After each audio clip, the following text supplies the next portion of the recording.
Welcome back to Defining Moments. I'm Suzanne Quast, and I am so excited about today's episode. My guest is Carla DiBello. Now, at first glance, you might notice her impeccable style or her stunning looks, but when you take a closer look, you see a level of depth, sophistication, and work ethic that is extremely rare. Well, today we're going to talk about some of the defining moments that have led her to become the powerhouse that she is. Guys, we're going to talk about everything from the Middle East to how she uses her femininity as an asset in business to how she is impacting people through storytelling. Here are her moments.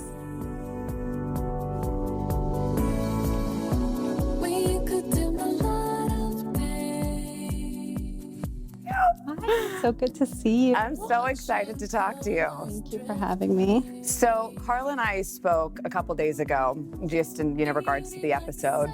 And I'm sure a lot of you guys know, but she's a contributor to Harpers Bazaar Arabia. And if you haven't read any of her articles, you should. They're really inspiring. Thank you. And one of the things you do sometimes is you take an excerpt and you put it on Instagram. And you say, you'll write something really profound, and then somebody will type in, oh, what kind of lipstick are you wearing? And not that there's anything wrong with that. In fact, I think that imitation's probably the highest form of flattery, and a lot of women aspire to be like you. But I think when you go to your page, people might think that you're a blogger or an influencer, but that's not the case. Can you tell us a little bit about what you do? Yeah, I feel like this day and age, where we are with social media, everyone, no one has time anymore to read, or if they're on social media, they're just going through pictures and pages. So, I actually have a passion for this article that I've been writing with Harpers Bazaar Arabia for the last 3 years now. And I pick out little excerpts because I know nobody can fully read on Instagram the entire article, but just things that will maybe stick out, or things that when I was writing about it stick out at me that are important for me and I want to share. But of course you'll get what lipstick is that? What eyeliner is that? So I'm like, okay, I'm gonna have to do this article and then later a picture of everything I use. So it's interesting how, how the world is now and how things are perceived, but it's still good to have these platforms to share with everyone. Totally. So you are a contributor to Harper's Bazaar. You're a businesswoman. You are a producer, a documentarian. You also own your own advisory firm, CBD Advisory. CDB. CBD. Is another. That would be weed. Well, a type of weed. You're right. Yes. Thank you for correcting me. But obviously you've done a lot. And I think it's really helpful, though, to know where you are, to understand where you came from. So you started in LA really early. You produced things like Keeping Up with the Kardashians, Kourtney and Kim Take on New York. You're obviously friends with Kim. What did you learn from producing reality TV? Yeah, I think where it really started and my foundation is when I was 19, I worked for a movie studio. Okay. And I worked for the chairman of a movie studio. I didn't know what I wanted to do, but at 18, I decided to move to LA and not sure where it was going to take me. I knew I loved entertainment, I loved film, I loved TV. And I started, I was his assistant, Avi Lerner is his name, and he's an amazing producer and film financier. And that kind of created my work ethic and understanding really how business works, how people deal with each other, interact with each other. And then from that, I actually just changed my line of work. I moved to Las Vegas. I got a job offer from Steve Wynn, who you might know is the developer of Wynn Resorts, and he created Bellagio and the Mirage and Golden Nugget Days. And at that time, I was 22 years old, and I just decided to move one day there. Stayed there for 3 years, and then came back to Los Angeles. So Kim Kardashian and I are really good friends, and it was a great opportunity for us to be able to work together. So as she was doing the show, her and I were going on appearances together, traveling the world. I kind of became her permanent plus one on trips to all over these cities around the world and around America. No, I have a question. What did you learn from working with people like Steve Wynn, the movie producer, and Kim? You worked with such influential, powerful people. What are the skill sets you learned from them? Yeah, I think at such a young age, I really like to watch how people work, and I kind of had a deeper understanding on how business is and how people, operate in a way without any college experience or any background of education. At a young age, 22 years old, living and working in Vegas for, this visionary Steve Wynn, and having a Picasso above my desk, and looking at what's happening and the casino world, to getting into film and television. And from each person, it was really always a stepping stone and a learning lesson. And each person I learned so much from being around and how they interact. Well, a couple of things. One is, I think it's really inspiring to a lot of people because the fact that you didn't go to college and you are self-taught. I think that there's not one path to get somewhere. And I think that the fact that you learned and you absorbed from some of the greatest people, you probably learned, like you said, work ethic, negotiations, how business works. What do you think has been the biggest defining moment in your career so far? I think definitely from all these positions and relationships, there came a point in my life is, how do I monetize this? Like, where do I go from here? I did the film and television. I did the entertainment in Hollywood. I did the casino world. Where do I take this? And I had this connection with the Middle East, and I started going over there probably in 2006. So it was a brand new, not a brand new country. It's been around since it actually was founded in 71, the actual United Arab Emirates. But I had this connection there where, deep down I was like, I need to live in the Middle East. I don't know why. Maybe you lived there like in a past life. Yeah. Maybe in a past life. I was like, was I Arab in another life? But I didn't know why I had this connection, but I just knew that it was something that kept pulling me towards there. And I remember one day I just woke up and I was like, I want to move there. I want to move to Dubai. I feel like there's a purpose there for me. Of course, I had relationships in the Middle East, from Saudi Arabia, Kuwait, Dubai, and I had a few friends. And I just remember once I got that in my head, I would just sit in bed in LA at night and I would be, Googling like areas in Dubai to live and apartments. And I just remember telling my friends, like, this is what I'm going to do. Like, I'm going to move there, and I don't know where it's going to take me. And everyone was like, sure you are, exactly. Right? Which I think is really inspiring. Again, if there's anybody out there who wants to move to any city, it's just do it. Did you learn Arabic before you got there? Do you speak it now? I actually learned Arabic when I got there. That's so cool. Yeah, I mean, look, it's a country, everybody speaks English, but just for me, I loved the culture and I wanted a deeper understanding of why things are said this way and why they're portrayed in this manner, or maybe they're saying a word, but the sentence isn't correct, but they really mean it like this in Arabic, so that's why it's translated this way. So that was important for me, to be able to, take in the culture, understand the language. Of course, I'm a micromanager, so I wanted to always know what's going on in meetings. Right, what they're really saying. So I got a tutor. I looked up a local school in Dubai. I started going 3 days a week. I had a tutor come to my home once a week, and I did it for about a year and a half. Wow. And so now I can read, I can write, I can type in Arabic. I'm not a good handwriter in Arabic, but I can read, write, and I, understand a lot of words. And that's really inspiring. So I'm dating a Middle Eastern man. I really got to work on my Farsi now. Yes, you should. You should try. So you talked about being in all these rooms, and you've said in the past that a lot of them are male dominated. and that you feel like what a lot of these spaces are missing are sort of the yin to the yang, which I think is amazing. It's the female energy and the female perspective. And the woman in me is like, hell yes. But I think it's interesting because you're living in an area, in a region that regularly rates as one of the lowest in gender equality. How do you feel like you're creating more awareness to gender equality in the Middle East? Yeah, I feel like definitely the Middle East has a stereotype. You know, for one, I can only personally speak from my experience and my story. Yep. I in no way have ever felt lesser of because I was a woman.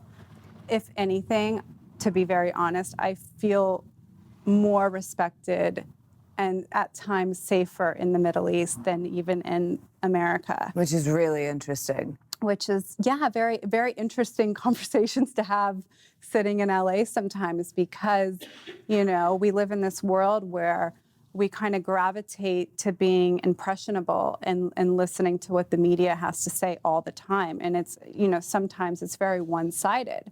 But of course, there's good and bad everywhere in the world. So it's really about going off your own personal experiences. And that's why I tell people when I have these debates maybe or conversations, like, have you been to the country? Have you experienced it? Have you been around the people? Because that's when you really gauge that initial instinct on, and you can kind of tell your own, you know, experience and what that's like.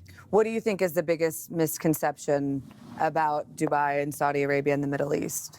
Yeah, I think definitely the biggest misconception is that women aren't treated equally, which I disagree with. And I'm, you know, as a businesswoman there, and especially an American businesswoman there, I feel really respected on the same level. You know, of course, it's about personalities, and you're going to run into issues where someone's going to have, you know, something to say or act a certain way, but that's on their own insecurities. Yeah. Not necessarily, you know, trying to stereotype a specific country based on those beliefs. Well, I feel like that's anywhere, right? Yeah, exactly. So you've now added documentarian to your resume. Congrats. That's really remarkable. Thank you. I think we have a clip. This race. This race. We think we're racing against something out there. But is it possible that everything we see out there is simply just a reflection? An electric current exposing itself, all in the name of growth. The race is always and only against ourselves. This is Saudi Arabia, shrouded in mystery. We're lifting the veil. This is Saudi now.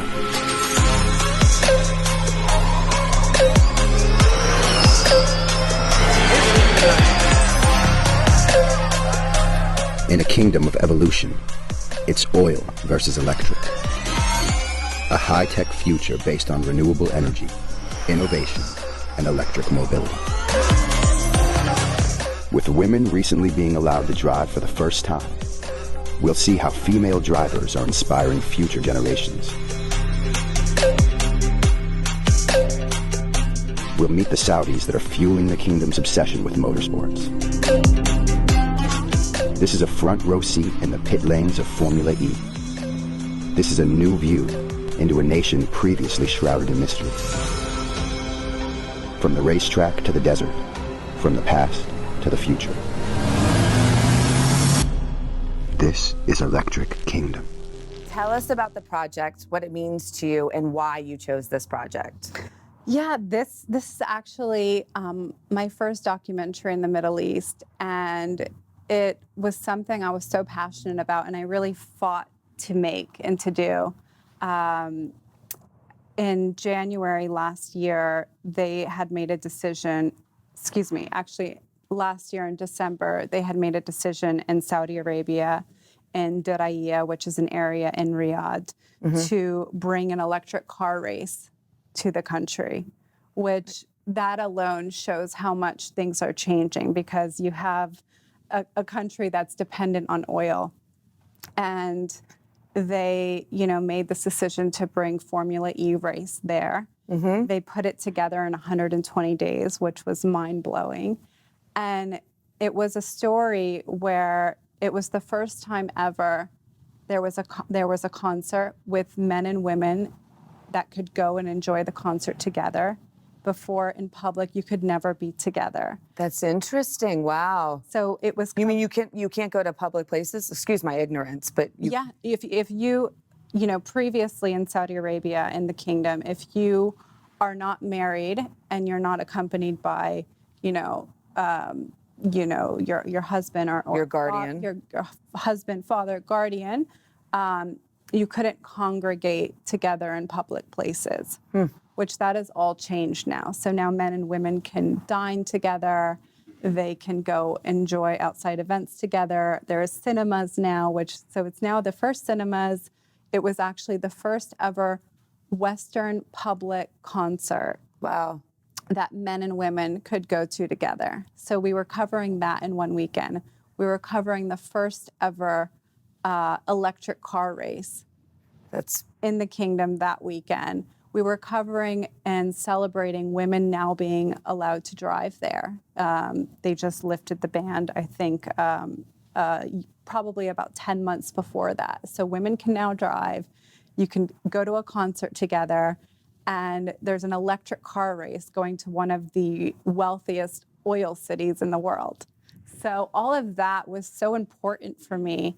And the biggest thing, it was important for me to be able to tell the story the way I see it. So I called my friends in LA who are filmmakers and directors and producers, and I said, this is a project I really want to do. I don't know how we can do it because it was probably about 2 months away. how are we going to pull this off? I don't know how to pull this off exactly, but we have to tell this story. And it's so important to tell it from an American's perspective. So it was important that my entire team, the director was an Oscar-nominated director from LA. Who is the director? His name is David Darg. Okay. And he's an amazing, amazing director. And Stash Leonsky was also co-director and cinematographer. And it was just important to have this team to be able to join me and tell this story. And it had to be, we hired locals over there to produce with us, but it was important that the storytelling came from a U.S. perspective. And it was the crew's first time in Saudi Arabia. Which is pretty cool, because again, this is all the first time they're seeing everything. What do you think was the biggest takeaway for everybody who was a part of the project? After we wrapped, we were actually, some of the crew was in tears because they couldn't believe how hospitable and respectful the country is and the people.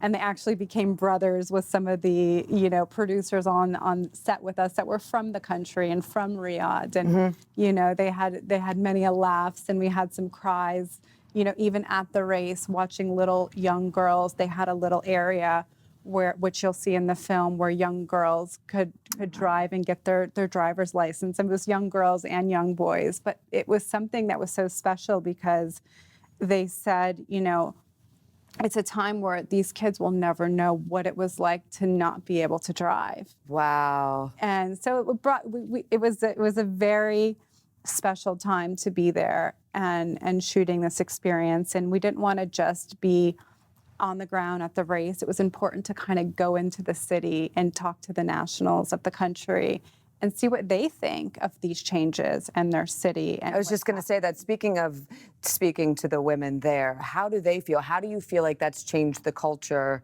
or the climate of the country? Look, I think now we have, and not just speaking there, but everywhere, we have this awareness, even as young women, young men, children. I mean, there's this awareness around how to make a difference in this world, how to make a difference in the environment. So everybody is really conscious now on what are we doing as humans to create change. And the women of Saudi Arabia and the whole Middle East, have been very welcoming of these changes. Obviously, you have an older generation, which might not disagree, but it's like our grandparents that don't disagree with what's happening now in the world. Yeah. Okay, so we're wrapping up. So I have two final questions for you. The first is, you've talked a lot about femininity and your womanhood. I'm curious, what are the beauty and fitness routines that you do in order to remain in your power? I love working out, so it's important for me to keep that as part of my schedule, and I put it as part of my day. So whether I have meetings or whatever it is, I try to find 4 days within that week, whether I meditate one morning, do yoga. I love just hardcore circuit training, cardio, and I get a lot of inspiration from just working out, and I think of new things. So it's important for me to feel good, to include that in my routine. Do you work out with a trainer? I do, yeah. Both. I mean, sometimes I'll, especially if I'm on the road or traveling, I'll go to the gym and do some cardio and lunges and abs. When I'm home, I do like to work out with a trainer because I feel like I'm a bit, Well, it's always better. You have somebody who holds you accountable and pushes you a little harder than you might normally push yourself. Exactly. And then to end, if you could define the legacy you want to leave behind in a couple of words, what would it be? Wow, that's a hard question. That's a hard one. I guess where I am now in my life and what I've been doing, I think one thing I'm passionate about is definitely changing maybe how the Middle East is perceived at the moment. Is something that's important for me. Well, I feel like you're doing a really good job because there's a lot of stuff that I'm learning that maybe preconceived notions that I had that you've now, even through this conversation and through previous conversations that we've had, that have sort of shattered some of what I thought. Yeah. So thank you. Hope to keep spreading the word in a good way. Yes. Thank you guys for watching. Where can they find you?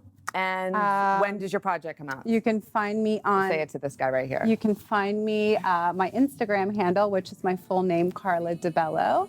And you can look out for the documentary coming soon. It is called Electric Kingdom. Let us know what you think. Bye, guys.